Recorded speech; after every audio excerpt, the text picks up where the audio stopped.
E eu quero embasar isso convidando-vos a lerem comigo, o Atos dos Apóstolos, capítulo 18. Atos dos Apóstolos, nós vamos permanecer na vida de Paulo e tirarmos aqui algumas lições que eu entendo serem necessárias que nós aprendamos, que nós assimilemos, a fim de que alcancemos a excelência naquilo que fazemos da obra de Deus. Diz-nos assim, Atos 18, eu vou ler a partir do versículo 1. Depois disso, Paulo partiu de Atenas e chegou a Corinto. Lá encontrou um judeu natural do Ponto, chamado Áquila, que havia chegado da Itália fazia pouco tempo, e sua mulher Priscila, porque Cláudio havia decretado que todos os judeus saíssem de Roma, e Paulo foi ao encontro deles. E por exercer o mesmo ofício, passou a morar e a trabalhar com eles, pois eram fabricantes de tendas. Ele debatia com todos os judeus nos sábados, na sinagoga, e convencia-os, bem como aos gregos. Quando Silas e Timóteo desceram da Macedônia, Paulo dedicou inteiramente à palavra, testemunhando aos judeus que Jesus era o Cristo. Mas como estes se opuseram e proferiram ofensas, ele sacudiu as suas roupas e disse-lhes: o vosso sangue seja sobre a vossa cabeça, estou inocente, e a partir de agora vou para os gentios. Saindo dali, entrou na casa de um homem temente a Deus, chamado Tício Justo, e a casa ficava contígua à sinagoga. Crispo, chefe da sinagoga, creu no Senhor com toda a sua casa. Também muitos coríntios, quando ouviam, criam e eram batizados. E de noite o Senhor disse em visão a Paulo: não temas, mas fala, e não te cales, porque eu estou contigo, e ninguém te atacará para te fazer mal algum, pois tenho muita gente nesta cidade. Amém. Até o versículo 10. Meus irmãos, como eu disse ontem, nós tivemos a oportunidade de observar ontem, Paulo é, sem sombra de dúvida, o maior exemplo de liderança eficaz e de resultados na Bíblia, em especial no Novo Testamento. Paulo tinha uma habilidade, certamente recebida da parte de Deus, que possibilitava a ele a lidar coerentemente em toda e qualquer situação de adversidade, porventura enfrentada por ele no ministério. Ele era, acima de tudo, um homem extremamente focado, vazado pela sua missão. E nós vamos ver aqui na palestra de hoje que isso é fundamental para que nós alcancemos resultado naquilo que fazemos na obra de Deus. Como líder em qualquer situação, no lar, na igreja, na classe escola dominical, na juventude, no ciclo de oração, onde quer que porventura o cristão atue. É preciso que nós sejamos pessoas focadas. E Paulo era extremamente focado. No contexto aqui do livro de Atos, Lucas, o seu médico particular, escritor deste livro e do evangelho que leva o seu nome, fez questão de, na sua narrativa, deixar claramente evidenciado essa habilidade do apóstolo Paulo de perseguir um objetivo e um alvo. Ele não se desfocava, ele não tergiversava e nem tangenciava na sua trajetória. Ele era um homem extremamente focado. Ele chegou a dizer nesse contexto aqui, quando de retorno da sua terceira viagem missionária, e aqui em Atos 18 em específico, ele está ainda na sua segunda viagem missionária. E ele, quando indo para Jerusalém, pessoas certamente preocupadas com a sua vida, chegaram para ele: não vá, os judeus certamente haverão de persegui-lo e maltratá-lo. Ele chegou a dizer o seguinte: em nada tenho a minha vida por preciosa, conquanto que eu cumpra o ministério, ou cumpra a visão que recebi do Senhor Jesus. Nesse texto em especial, ele está em Corinto. Corinto era uma cidade da parte sul da Grécia, pertencia à parte sul também da província romana da Acaia, e com exceção da cidade de Éfeso, foi aqui em Corinto onde Paulo mais permanecera. Se ele ficar em Corinto, a Bíblia registra em Atos 20, versículo 31, 3 anos. Aqui em Corinto, ele ficou 18 meses, 1 ano e meio. Era uma cidade muito cosmopolitana, em função do porto ali perto. E essa mistura de culturas e povos e etnias e religiões ali fez com que Corinto tivesse uma sociedade de costumes, hábitos e cultura amalgamada, uma mistura, um caldeirão cultural. E ali florescia, mais do que em qualquer outra cidade do Império Romano, o culto às divindades pagãs do sexo. Estava ali perto de Corinto, a uns 800 metros, numa acrópole ali perto, o templo da deusa romana Diana, grega chamada de Afrodite. Esse templo ali em Corinto era servido por 1000 prostitutas, que estavam como sacerdotisas do templo da deusa Afrodite, mas após os trabalhos religiosos desciam para o cais do porto para vender os seus corpos aos transeuntes, aos viajantes, aos borbotões que chegavam ali naquela cidade. Paulo, pelo Espírito de Deus, resolveu plantar uma igreja ali, porque a Bíblia diz que aonde abunda o pecado, superabunda a graça de Deus. Não há nada impossível, incapaz, nada, absolutamente nada que pode estar além do alcance da poderosa graça de Deus. E a graça de Deus, já disse alguém, é como água, sempre corre para as partes mais baixas.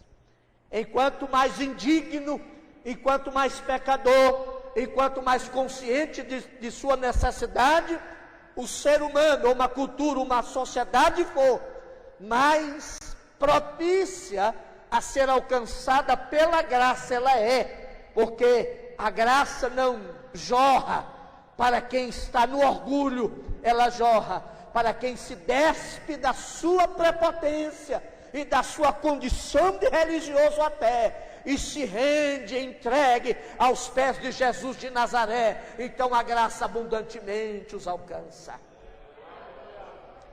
E naquela cidade Paulo fundou uma grande igreja,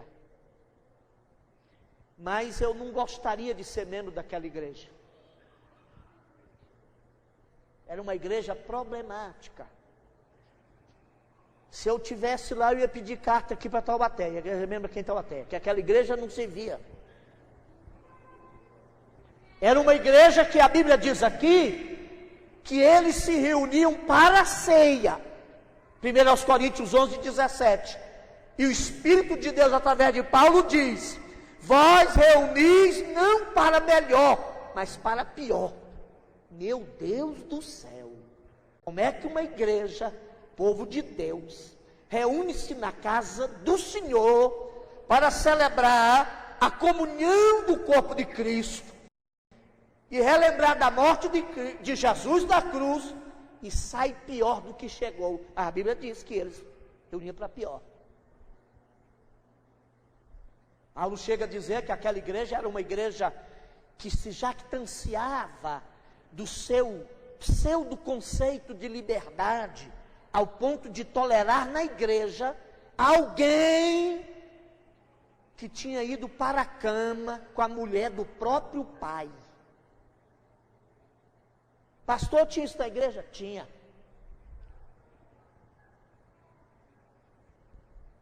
E Paulo chega a dizer, e eu até esperava que vocês pudessem sentir um pouco de vergonha quanto isso aí. Mas na verdade, ao invés de sentirem vergonha, vos orgulhais. Pecado dessa natureza, que nem entre os gentios e os pagãos ousam serem cometidos. Meu Deus do céu!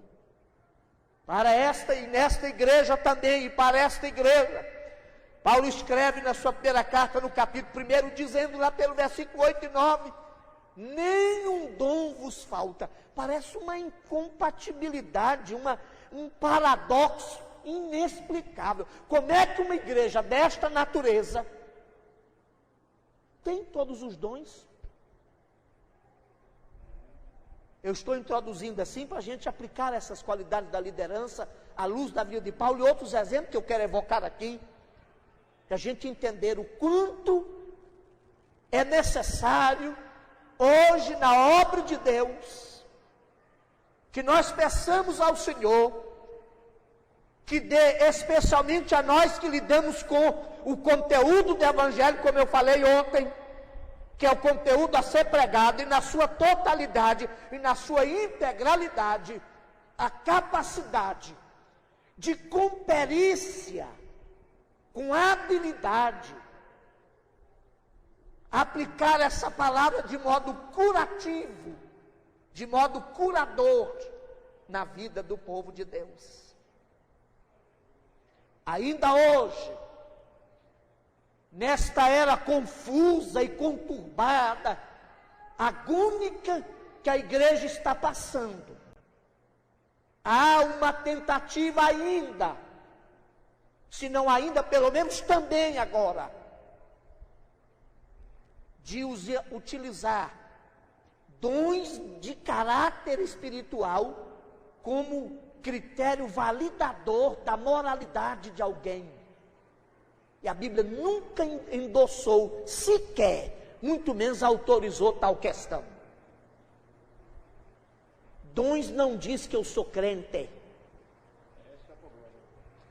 Eu já dizia, na década de 90, ministrando em escolas bíblicas da Comadesp aqui em Goiás, aqui em São Paulo,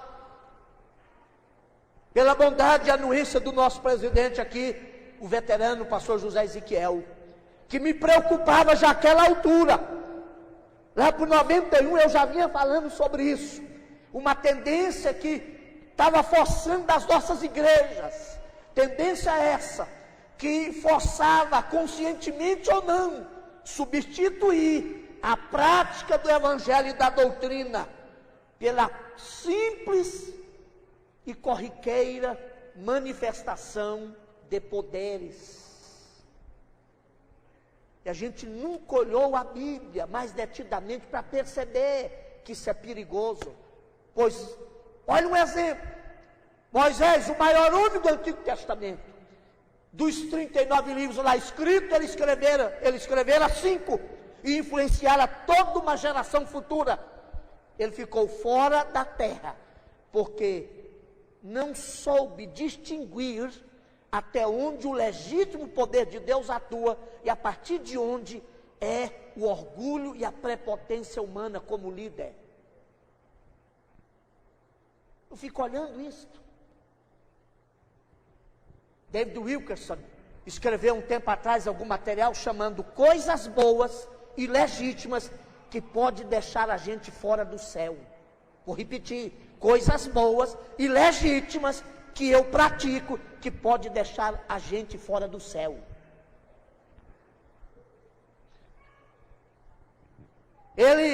Moisés exerceu sua autoridade usando o poder de Deus. Como líder que era, acossado, cobrado pela multidão, Deus falou para ele: chame Arão, teu irmão, vá à rocha e fale a rocha.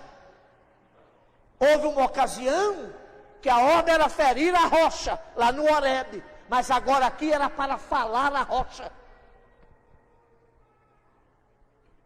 Moisés se deixou atingir pela turbulência emocional dos seus liderados à sua volta, e ele chegou lá, diante da rocha, subiu no salto alto, orgulhosamente disse assim: porventura tiraremos água desta rocha? Ele usa a primeira pessoa do plural, unindo-se a Arão. E qual é a cigana que botou na cabeça deles que seriam eles que tirariam água da rocha? E hoje eu vou dizer para os senhores, influenciados que fomos por algumas comunidades e igrejas, e eu tenho todo o respeito por qualquer igreja, eu não estou tratando aqui da questão do mérito, da crítica ao mérito, mas de algumas situações que houve uma inversão de valores perigosa. E aí nós temos igrejas que exercitam dons, mas crentes morrendo no caráter e na moral. Gente que levanta defunto aqui em nome de Jesus, porque isso não prova que eu sou crente, mas sai do púlpito e vai com a prostituta para o motel. Gente que assenta em nossas tribunas, usa o microfone como esse na anuência, pela bondade do pastor, que é o anjo desta congregação, ministra uma palavra forte e contundente. Por exemplo, quanto à pornografia, chega em casa e põe o filme pornográfico no DVD. E a gente está esquecendo que dons não qualificam a minha vida como servo de Deus. O que qualifica a minha vida como servo de Deus são umas qualidades inerentes, e eu percebo aqui na vida de Paulo, essa atitude dele se empatizar com a igreja, aquela igreja cheia de problema, uma igreja que de repente não amava Paulo. Ele escreve no mínimo 4 cartas para esta igreja, apenas 2 chegou à nossa mão. Se você ler na primeira carta, capítulo 5, versículo 9, ele vai dizer que já tinha escrito uma carta antes. Então essa que é a primeira aqui na nossa Bíblia já seria a segunda. Ela se perdeu, não chegou até nós. Porque aquela igreja, depois da estada de Paulo ali, surgiu um grupo desmerecendo, desqualificando o ministério e a liderança do apóstolo Paulo. Se você pegar, segundo aos Coríntios 10:10, tinha até um grupo que dizia lá: fica tranquilo, esse Paulo, quando ele escreve carta, ele é contundente, ele é bravo, ele é forte, ele é arguto, mas quando ele chega, a presença dele não impõe respeito, ele não é um garoto de boa fisionomia. Incrível que acharam um evangelho de Paulo, é claro que é um evangelho apócrifo, do 2º século da era cristã, escrito em aramaico, que dá algumas características fisionômicas do apóstolo Paulo. Isso tem ressonância aí na carta. Diz que ele era um elemento baixinho, corcunda, nariz adunco, rosto cheio de caroços e o joelho torto. E era horrível no discurso, pior do que eu. Minha conversa é difícil de aguentar, eu sei, mas a dele era pior. Fala assim: não, quando ele escreve ele é brabo, mas quando ele chega, a palavra dele é fraca. Ele não impõe respeito. De vez em quando a gente está ensinando, eu ensino muito lá em Campinas, das nossas igrejas lá em Goiânia. E aí quando a gente vê, quando está ensinando, alguém cochilando, eu falo até Paulo, um cabra cochilotando que caiu da janela. Só que não arrisca isso não, porque se cair da janela aí, não sei se vai levantar não. Né? Então, Paulo teve que liderar com sabedoria todas essas situações. Antes de entrar nessa algumas qualificações aqui, deixa eu embasar ainda mais nesse texto. Paulo, embora focado no objetivo, ele sabia, ainda que circunstancialmente, ocupar seu tempo com alguma atividade. O grande problema nosso é que quando muitos daqueles que se sentem chamados para o ministério recebem uma profecia ou uma emoção mais forte para o ministério, ele já pede conta da fábrica e sai do comércio e sai do emprego, pensando que de repente ele tem que sair. Olha, faça como Eliseu. Enquanto Elias não chegar e jogar a capa, continue atrás dos bois lavrando a terra. Não queima as cangas apressadamente não, fique lá. Diz aqui que Paulo foi trabalhar fabricando tendas. Focado sim, num projeto ministerial, mas jamais utilizou o ministério como cabide ou como escape, ou medo de enfrentar o mercado e a vida. Paulo não tinha medo da vida. Eu disse ontem que o ministério é para gente corajosa. Se você puder ser feliz fora do ministério, fique fora dele.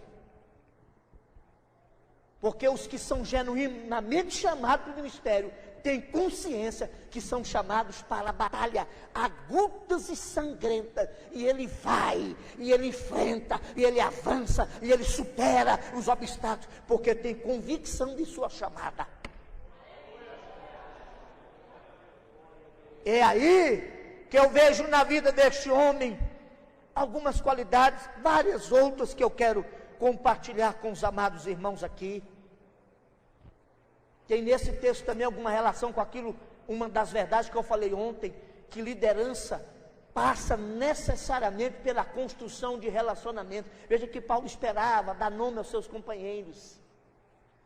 Nós temos que pedir ao Senhor Jesus que livre a igreja deste novo milênio, nessa transição da terceira geração, da segunda para a terceira geração, que vamos para 120 anos aí, da síndrome do líder absolutista. Isso é horrível para a obra de Deus. Gente que chega pela porta do fundo e foge pela porta do fundo. Ele não tem mais calor humano, não é gente, não é ser humano, não aperta a mão de ninguém.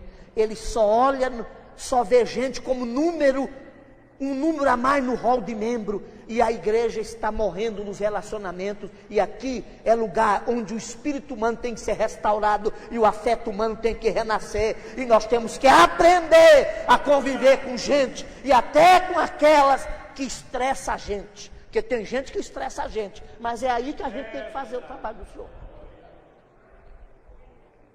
Porque não é muito difícil tolerar pessoas, conviver com pessoas mais ou menos boas. Agora, difícil é conviver com pessoas ruins em todo o tempo e o tempo todo. Mas mantê-los juntos e estar com eles caminhando para a obra do Senhor. Então, à luz da vida deste homem, até deste texto, eu quero deixar com vocês aqui 3 questões básicas nesses valores, nessas qualificações de liderança. Primeiro, nós vamos entender o que é então, pastor, a arte de liderar com eficiência. Ela passa, primeiro, pela capacidade de exercer conscientemente influência sobre pessoas, visando motivá-las a trabalharem juntas por um mesmo objetivo. Vou repetir. E Paulo tinha isso em mente. O ministério de Paulo comprova isso em todos os lugares. A liderança eficiente passa pela capacidade de exercermos esforço, e esforço consciente, de influenciar pessoas e motivá-las a fim de que elas trabalhem juntos, visando um objetivo comum. Em outras palavras, liderança nunca é simplesmente gerenciamento, mando, cumprir um organograma. cumprir metas friamente estabelecidas, conquanto a liderança também precisa de metas. Liderança é, sobretudo, influenciar.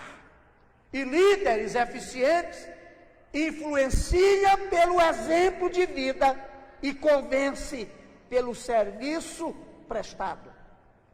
Vou repetir: líderes eficientes influenciam pelo exemplo de vida e convence pelo serviço prestado. E a igreja do Senhor tem que sair dessa vertente, dessa tangente, que ela absorveu de uns 25 anos para cá, de conceber a liderança cristã, ou a liderança espiritual, da perspectiva apenas e tão somente do gerenciamento, de dizer, faça isso, mas não olhe o que eu faço. Se eu não estiver à frente do meu rebanho, se eu não for exemplo do meu rebanho, se eu não for exemplo do meu grupo, evidentemente eu não vou exercer sobre eles influência positiva, no sentido de fazê-los trabalhar, e trabalhar com entusiasmo, visando atingir algum objetivo. Amém? A liderança eficiente, à luz da vida do exemplo de Paulo, também passa pela capacidade de convencer pessoas a respeito de um objetivo comum, sem exercer sobre elas o domínio e a tirania e a visão ditatorial. Liderança só será eficaz, plenamente eficaz, quando a gente trabalhar com o convencimento, levar pessoas a entender que há um projeto maior do que eu, projeto maior do que cada um de nós como líder, e até maior do que todos nós do conjunto de liderança, e para ele, esse projeto, todos nós devemos estar trabalhando, engajados e lutando por ele. Uma das questões mais graves que eu percebo hoje, e olha que eu vivo em igreja, fui convidado alguns anos atrás até para sair da instituição, mas eu quero viver a igreja, estar na igreja, e enquanto na igreja, eu quero ter da parte de Deus a consciência e também o dever de ser profeta para com ela, evidentemente respeitando as questões da boa ética, da escala de comando e da hierarquia, mas não quero ser simplesmente vaca de presépio, para dizer sim senhor em toda a situação, para que nós não venhamos cair nesta ideia, que já atinge a igreja há 20 anos para cá, da pulverização, da privatização de pequenos oligopólios, em nome de igreja, e o projeto macro e maior do reino de Deus ficou comprometido e sacrificado por projetinhos e castelinhos particulares de alguns ministérios, que passou a ter donos. E nós falamos ontem que a igreja é de Deus. E aí grande parte dos liderados evangélicos hoje estão desmotivados, porque de repente, ao longo da caminhada, eram idealistas, sonharam com o reino, e de repente perceberam, ainda que tardiamente, que aquilo que era chamado de reino, é hoje um projeto muito privatista, vendido e entregue a pequenos oligopólios de donos. E isso tem trazido um grande senso de desvalor e desmotivação para o povo de Deus. Então, convencer é mais do que dominar. Conscientizar o povo a trabalharem juntos num projeto para o reino de Deus, tendo clareza de apresentação desse projeto, não é uma questão de domínio e não ampara no poder eclesiástico e político que eu tenho na mão. Até porque nosso país mudou. Não basta gritar bravatas e condenar da tribuna. Não basta, obrigado, querido. Não basta gritar bravatas e pregar da tribuna. É preciso ter consciência que a nossa sociedade se informou. Obrigado, pastor. Nossa sociedade, nosso país mudou. Está informado e não dá mais para liderar um povo apenas gritando bravatas e ditando ditatorialmente comandos. É preciso descer, encharcar a camisa e meter a mão na massa e caminhar junto, senão a coisa não acontece. E uma das consequências dessa problemática toda é a peregrinação exagerada de crentes de denominações diferentes para denominações diferentes. Isso é grave. Para passar uma outra realidade, liderança eficiente exige de cada um de nós, em qualquer dimensão de liderança, a capacidade de transformar uma visão em realidade. Também a capacidade de planejar. E o que é planejar? Trazer o amanhã para o agora. Explicitar de modo claro, de modo consistente, o projeto pronto amanhã, no futuro, ainda que hoje nós só tenhamos uma maquete. Ao idealizar esse bonito templo, essa casa de oração, pastor Edivaldo de Moura Leite, ele já tinha tudo isso aqui na sua mente. Está praticamente terminado, está terminando. Mas ele teve, antes de chegar a esse estágio, e de repente, quando ele foi inaugurado, mais embelezado ainda, ter motivado os liderados, os senhores aqui, a trabalharem juntos, explicitando o como ficaria belo o projeto final. Isso é ser líder. É planejar, trazer o futuro para agora. E nisso tudo, deixa eu dizer, depende de nos tornarmos exemplos claros e objetivos para o grupo a que lideramos. Por quê? Porque a gente até consegue ensinar o que sabe, o que sabemos, mas só reproduzimos nos outros aquilo que somos. Se o líder não é líder, ele não vai gerar nessa interação, nessa empatização com seus liderados, a consciência de trabalharem juntos por um projeto, que a gente até pode ensinar o que sabe, mas só transmite aquilo que é, só reproduz dos outros aquilo que a gente é. O que a gente conclui então, nessa primeira parte aqui, do que é liderança eficiente ou eficaz? A gente tem que entender o seguinte: nós vamos encontrar a nossa fonte de aptidão e vocação.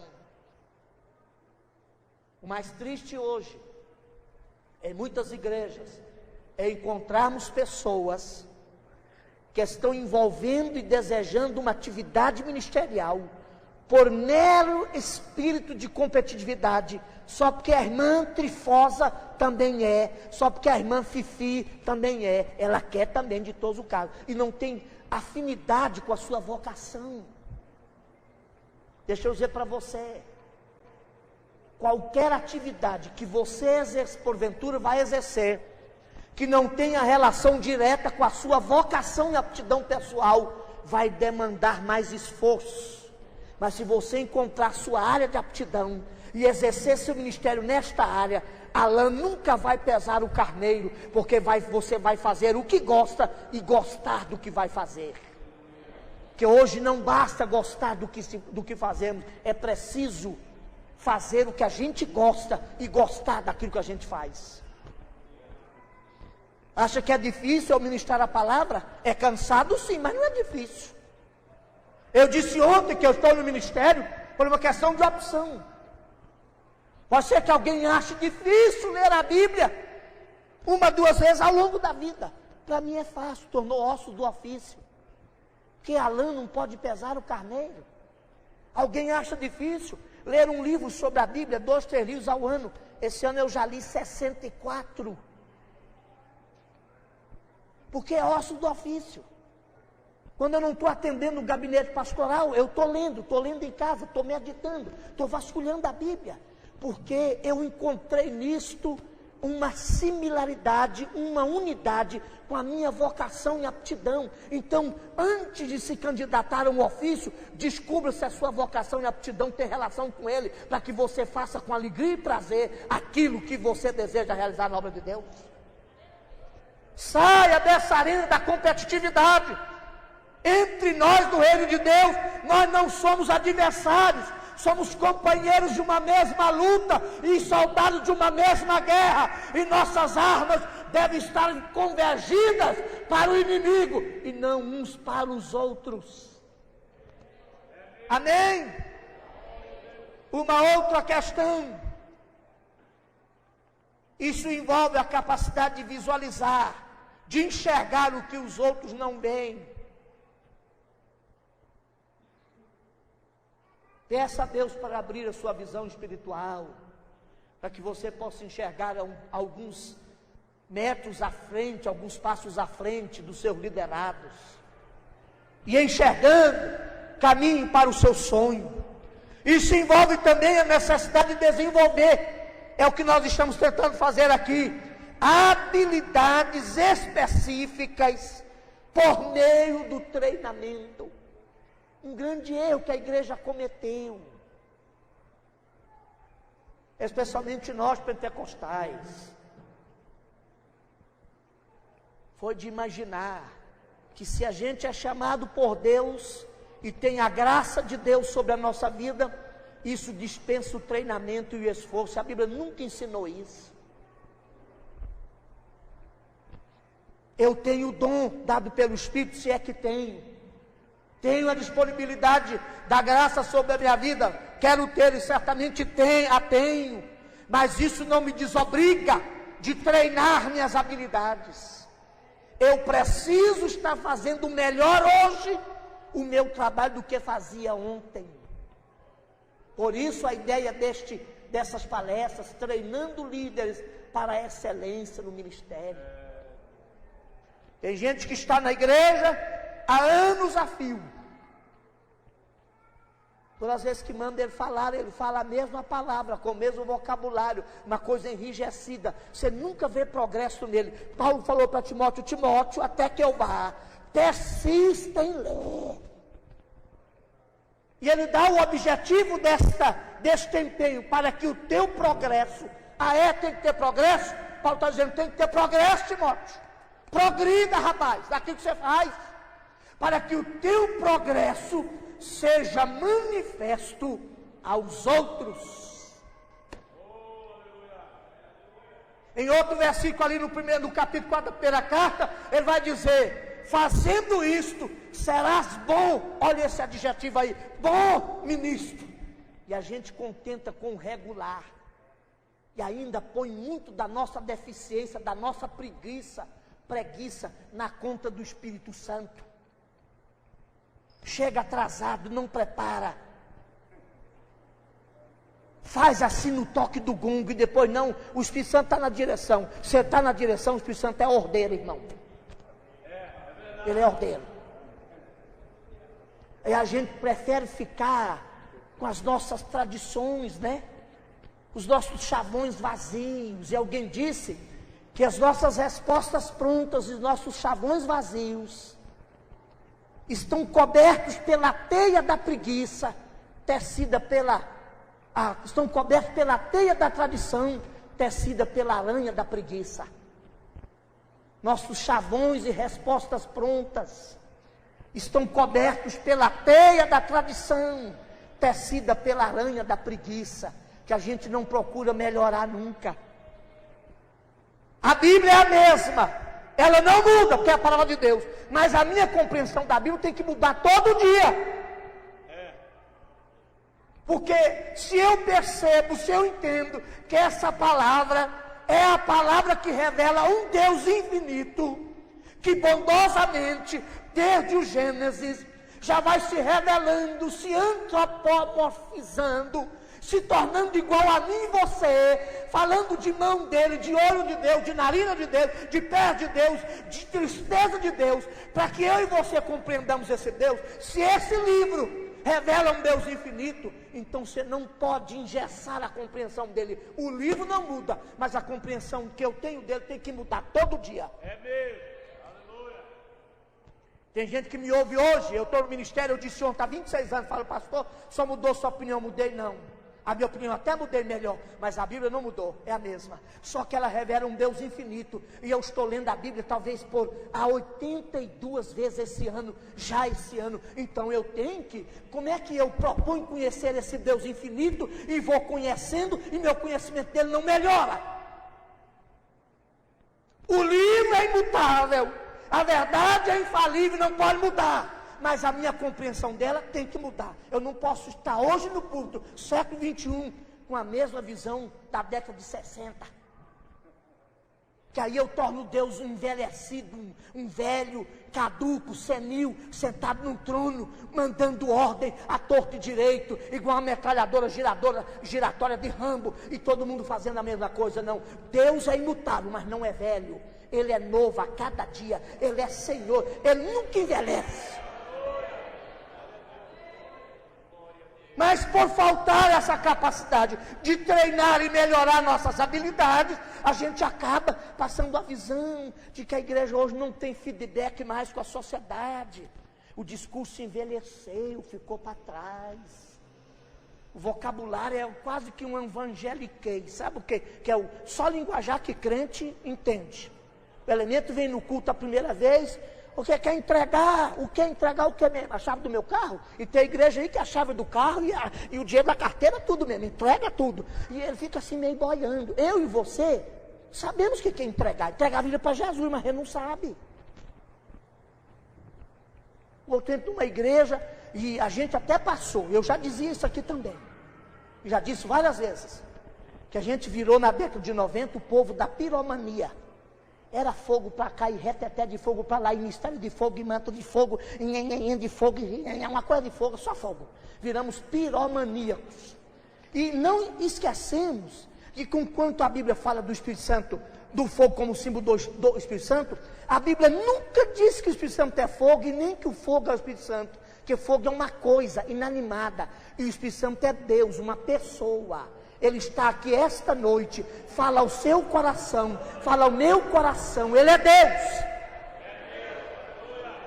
E aí o elemento entra no culto, alguém vem aqui e fala assim, olha, você tem que vir para Jesus te livrar do fogo. Amém, eu e você entendemos, é livrar do fogo do inferno. Mas no mesmo culto vem outro e fala assim, vem para Jesus, que hoje mesmo Ele vai te queimar no fogo. O elemento fala assim, não estou entendendo mais nada. Um diz que Jesus é que queima com fogo, e o outro diz, é Jesus que livra do fogo. É nesse sentido que a gente tem que treinar habilidades, irmãos. É verdade. Nós não podemos enrijecer o vocabulário. Uma língua é viva, todo idioma é vivo. Por isso que toda gramática tem uma parte aí da gramática e da morfologia chamada semântica. O que é a semântica? É a parte da gramática que estuda as transformações que o idioma sofre ao longo do tempo. A gente tem um vocabulário velho, enrijecido, que não treinou as habilidades. Sabe? Isso também exige, ou passa pela necessidade, de aprendermos a arte de conduzir pessoas e a capacidade de resolver conflitos. Aonde tem gente, tem problema, irmão. Eu sou um problema ambulante. Diz o ditado que de perto todo mundo é doido. Eu venho aqui em Taubaté, os irmãos, se bem que alguns aqui já me conhecem, né? E tal, os irmãos me atendem com prazer, pastor Edivaldo me trata como um filho do rei, e aquela coisa, a bênção. Mas procura, Mavana, quem é o Enoque. O dia que a gente amanhece com a pá virada, é a avó atrás do toco. Aí o ditado diz, de perto todo mundo é doido. De longe é tudo bonitinho, né? Mas chega perto. Vem comer uns 2 quilos de sal comigo para você ver. E a gente vai subir no pedestal da religiosidade, só porque tem aí a autoridade de Deus, e graças a Deus que a temos e precisamos dela, a gente esquece de ter esse senso de autocrítica. E como a gente é falível, a gente vai habilidosamente tampando os defeitos com uma maquiagem pobre, medíocre, mas tem dia que a máscara cai. Impressionar multidões é fácil, o difícil é ter caráter e ser amado com aquelas pessoas que convivem com você todo dia. Porque rei, até o rei, só é rei no palácio, em casa é Joãozinho mesmo. Não adianta impressionar. O rei só é rei no palácio, em casa é Joãozinho mesmo. O poeta grego já dizia: a nobreza murcha diante da lareira do lar. No palácio, no poder, atrás dessa toga de sacerdote, dessa tribuna diante do povo de Deus, é uma coisa, eu tenho uma imagem. E se eu não entender e não ser humilde para admitir que ser líder é de administrar conflitos, inclusive conflitos meus, e ser aberto, e nunca deixar o meu povo me deificar, meu liderazgo entender que eu sou um semideus, eu passo a maquiar, a esconder meus defeitos, porque eu tenho que manter uma imagem de perfeição, de super-homem. Isso me adoece. E tem gente doida por aí, entrando nos manicômios, doido, saindo doido da igreja. Eu quero ser homem. Eu quero rasgar a minha alma todo dia, diante da minha família, diante da minha igreja, e dizer: eu sou homem antes de ser pastor. E como homem, eu sou passível de errar. O que me mantém no norte é a minha consciência, que eu tenho que honrar o chamamento de Deus, e meu compromisso é obedecer aqui. Mas eu sou ruim, não brinca comigo não. Minha natureza é tão ruim como o pior homem aí fora. A diferença entre mim e ele é que Deus está na minha vida, mas habita no meu sangue, na minha natureza, a mesma potencialidade para cometer o pior crime que o pior criminoso aí fora faz. E essa é uma tese abundante do Evangelho, que à medida que eu entendo assim, eu me policio. O dia que eu baixo a guarda e vou achando que a religião é boa, que eu tenho a purpurina de Jesus na cara, e essa toga de sacerdote me encapa, aí eu estou prestes a cair. Amém? Eu vou encerrar nesses minutos, dizendo ainda o seguinte: além de envolver a arte, de conduzir pessoas e resolver conflitos interpessoais, é o que existe entre nós. Lá em Campinas, em Goiânia, nós temos há uns 3 anos um sistema de uniformização do culto, ou do ensinamento. Eu já disse ontem aqui, somos 412 igrejas. E toda terça-feira, este ano o pastor deu uma terça-feira livre para o tema livre das congregações, mas sempre as últimas 3 ou 4 terça-feiras do mês, todas as nossas igrejas estão fazendo o mesmo estudo, estudando o mesmo material.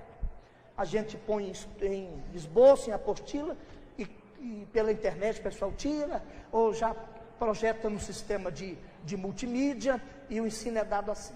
Nesse mês, por exemplo, de novembro, nós estamos preparando o material e vamos estudar a Carta a Filemon, a arte de resolver conflitos de relacionamento interpessoais, porque lá tinha um escravo fugitivo. E Paulo, como líder, se interfere no meio, para pedir a Filemon que recebesse o Onésimo, que na condição social do império era escravo, mas agora era irmão. Como é que a gente transige e relaciona na fé, da condição de patrão para empregado, do empregado para patrão, de senhor para o escravo, do escravo para o senhor? E como é que a gente deve usar a fé para relacionar adequadamente nessas questões de relacionamento e resolver conflitos interpessoais? Onde tem 2 pessoas diferentes, já tem conflitos. Porque diz o ditado que 2 cabeças, 2 sentenças diferentes. O brasileiro tem um ditado aí, diz que de médico e doido, louco, todo mundo tem um pouco. Todo mundo, você conta uma dorzinha de para ele, falou assim, eu já venho com a receitinha. É um alho cortado em cruz, feito com 3 folhinhas assim, amassadinha de arruda. Já tem uma receitinha na ponta da língua. Então, de médico e doido, todo mundo tem um pouco. De médico e louco. E aí, a gente se ajunta para reunir, é na família. Quantos conflitos a gente tem em família? Lá a gente tem um ministério intenso de família, e temos congresso, temos simpósio, ministério de casais jovens, levamos os casais da sede para Caldas Novas, para fazer seminário, e levamos lá, tem um seminário da família do campo, que é em junho, e a gente está atendendo o gabinete, problema todo dia, que aonde tem ser humano, tem conflitos. E você que foi chamado para ser esposa, para ser esposo, para ser pai, para ser mãe, para ser filho, para ser líder de uma escola dominical, líder da juventude, você precisa aprender a arte de liderar e as pessoas e resolver conflitos, para que o projeto maior da obra de Deus não fique prejudicado por questões menores, pois isso não glorifica a Deus, ainda atravanca o crescimento da obra do Senhor na terra. Amém? Então eu encerro dizendo o seguinte, pastor, isso são qualidades da liderança, a arte de liderar. Mas quais são as características de um líder eficaz? Que não há liderança sem líder. Liderança é a arte, é o ofício a fazer. O líder é o agente da liderança. Paulo, nesse texto e muitos outros, se oferece a nós outros, por graça de Deus, como exemplo. Como exemplo. E aí, a partir da vida de Paulo, eu retiro aqui 7 princípios ou 7 qualidades de um líder. Agora, não a liderança, como a arte de fazer, acontecer e realizar os projetos, mas o líder enquanto agente. O que ele precisa? Primeiro, a capacidade de se preocupar com pessoas e empatizar-se com elas. Hoje a gente vive num mundo extremamente egocentrado. Mesmo das nossas igrejas, e eu não estou falando da Assembleia de Deus que está em Taubaté, nem a que está em Goiás, nem a que está em Goiânia, nem a Assembleia de Deus brasileira. Estou falando em termos amplos e abrangentes. O meio evangélico como um todo. Nós não temos tempo mais para pessoas. O ser humano está perdido. Eu vou à igreja e assento ao lado de uma pessoa, às vezes o ano todo. E lá nós somos 56 mil membros do campo. Claro que que se reúnem em 412 igrejas.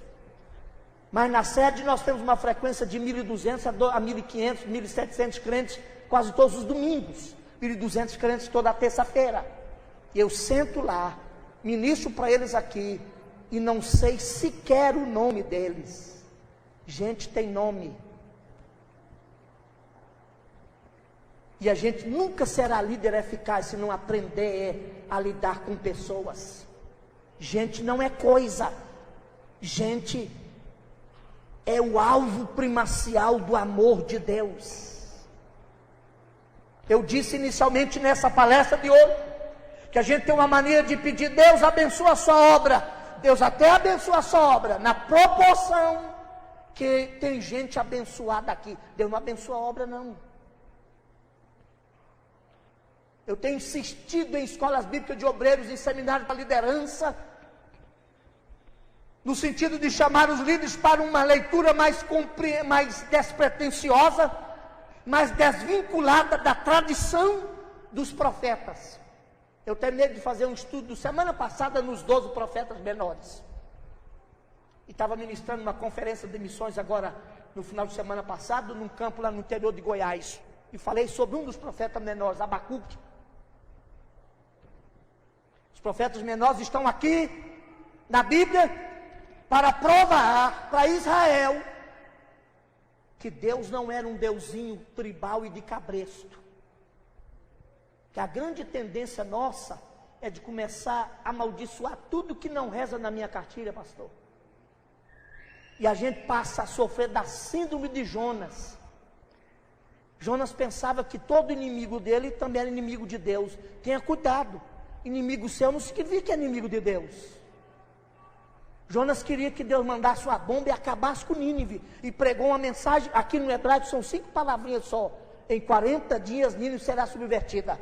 E sentou lá na cadeira e falou, só quero ver o pó. É isso que eu quero, Deus, dessa gente que não presta. Não é minha amiga. E para quem não é amigo meu é só bomba. Quer ver o pó. Só que ficou lá pensando que Deus era inimigo também dos inimigos dele. E Deus resolveu perdoar Raimundo e todo mundo. E ele azedou o capim no bucho e ficou bravo. E brigou até com Deus.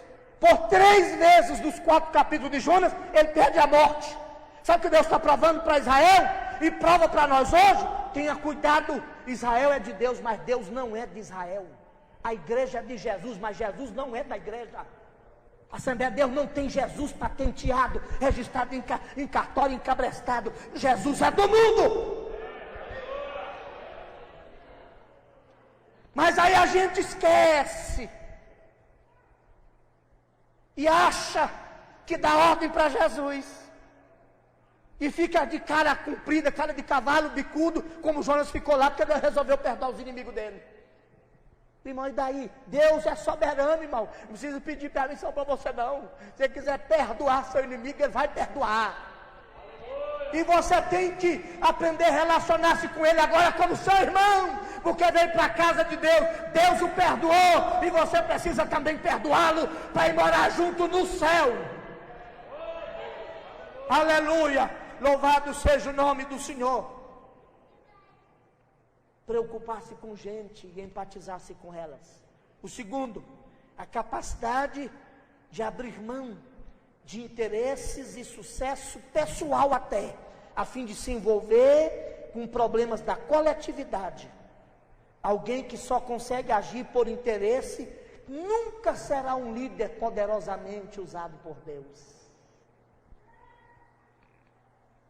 Por isso que o Espírito de Deus usou Paulo, falou o seguinte, Paulo, escreve aí, porque a obra de cada um naquele dia será revelada como pelo fogo. Paulo falou, eu como sábio arquiteto. É uma das poucas vezes que Paulo usa esse adjetivo em relação a si mesmo. Eu como sábio arquiteto, lancei os fundamentos. Agora veja cada um como edifica sobre ele. Veja cada um como edifica. Que a obra de cada um vai ser revelada naquele dia. Alguém poderá ter construído em palha, madeira, ou seja, palha, feno, madeira, pedras preciosas, prata e ouro. Sabe o que está dizendo? Um dia Deus vai levar tudo que eu fizer no escrutínio da sua vontade. E eu estou preparado para ter surpresa no céu. Vai ter gente, irmãs aqui, da igreja do Senhor Jesus, que está em Taubaté, Parque Três Marias, que vão estar na minha frente recebendo galardão maior do que eu, porque ela nunca recebeu um tapinha nas costas, nunca teve uma visibilidade que eu tive, mas ela fez obra de Deus qualitativamente melhor do que eu, porque às vezes, nem toda obra que é visível, só porque é vista, é mais obra de Deus. Tem gente aí embaixo fazendo mais obra de Deus do que eu, e o céu vai nos dar muita surpresa. Vai ter muita gente que a gente pensa que aqui é medalhões, generais 5 estrelas, que vai estar na rabeira da fila, que ele só fez com o interesse de aparecer, de estar, ele tinha outra motivação, e Deus vai julgar lá no céu, não é quanto eu fiz, é o modo e a motivação com que eu fiz. Se eu for liderar na igreja, qualquer grupo, com a intenção de fazer melhor e pisar no calo do outro, pode tirar o cavalinho da chuva, isso é palha, Deus vai levar o fogo, vai desaparecer tudo. Tem gente que fez pouco, mas tem peso de ouro, até porque ouro não acha todo dia uns quilos de ouro pela rua. Ouro é raro, mas o fogo não tem o poder de destruir ouro. O único poder que o fogo tem sobre o ouro é de purificá-lo. Fica em pé em nome do Senhor Jesus. Precisa encerrar, a horário já passou. Falando de algumas qualidades aqui, fazer uma ponte para o caráter do líder. Aí vai ser mais ácido. Vai ser mais, mas eu creio que a gente precisa entender, amados, mais do que nunca,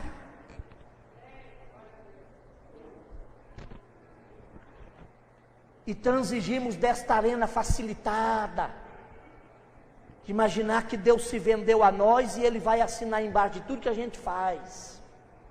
Eu tenho ministrado por aí, gente diz assim, não, pastor, Deus não age contra a sua obra. Eu falei, Israel não é obra de Deus? Para lá, gente, vamos ler a Bíblia com mais compreensão. Eu estou escrevendo um livro, talvez é o primeiro livro que eu vou editar, pastor Jorge, com base na história de Eli e seus filhos, aquele contexto de 1 Samuel ali, por volta do final do 11º século, início do 10º século antes de Cristo. A corrupção sacerdotal, o caminho para o Icabode.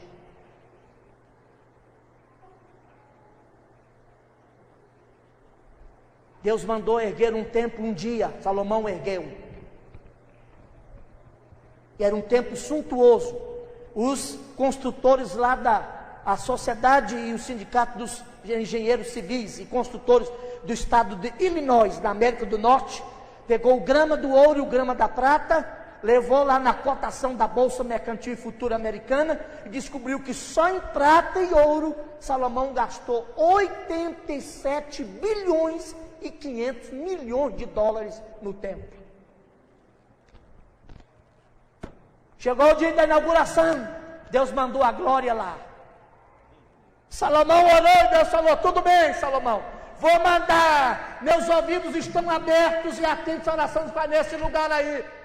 E lá em 2 Crônicas 7,14, que está dito lá, e se o meu povo, eu gosto disso, Deus não se envergonha de chamar a gente de povo dele, ele usa o pronome possessivo, meu povo, e para esse meu povo eu empresto o meu nome, que se chama, é reconhecido, é registrado pelo meu nome, se humilhar e orar, e buscar a minha face, e confessar os seus pecados.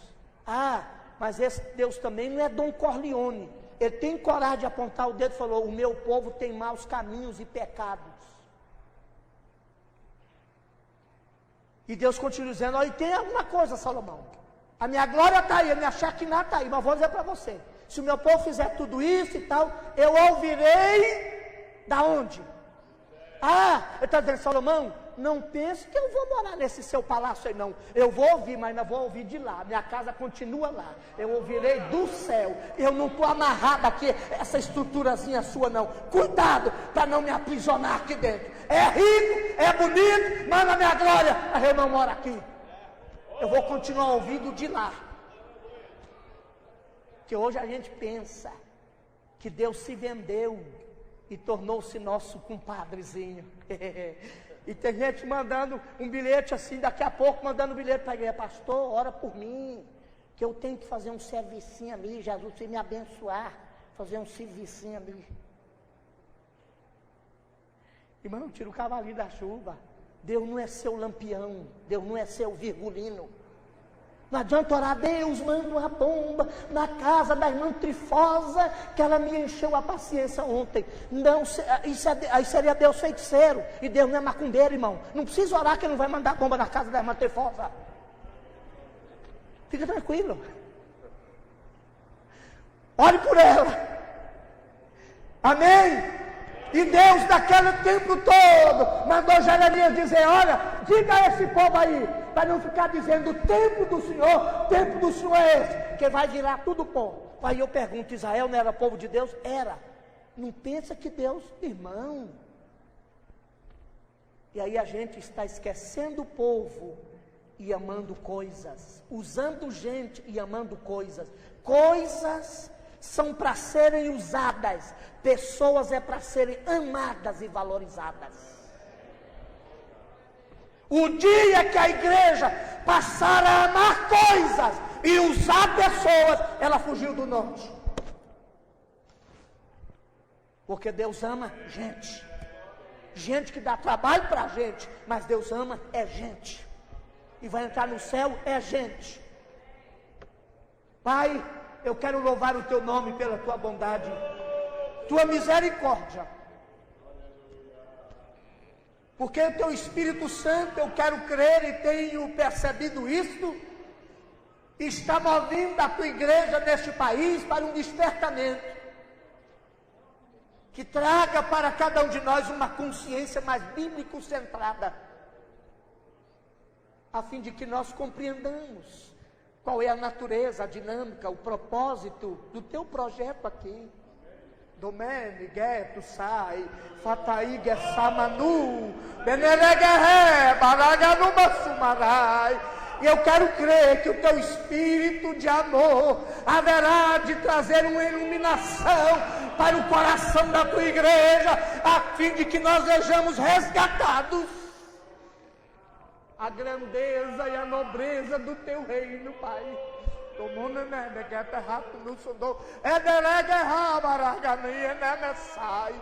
Senhor, que os nossos olhos estejam abertos, que nós não venhamos confundir o projeto maior do teu reino, que é eterno, que nasceu na eternidade, nos salões do palácio eternal, Senhor, com projetos particulares nossos, do Anamunané, do Supanagachai, mas que nós tenhamos a capacidade de enxergar o teu projeto nele, para ele, entregamos a vida, visando a glorificação do seu nome, e que o teu reino continue sendo casa da misericórdia, aprisco de ovelhas, e aqui nós vejamos gente sendo restauradas, curadas, pelo poder do nome de Jesus. Guarda-nos do engano de imaginarmos que podemos contar contigo para projetos particulares nossos, e nos faça entender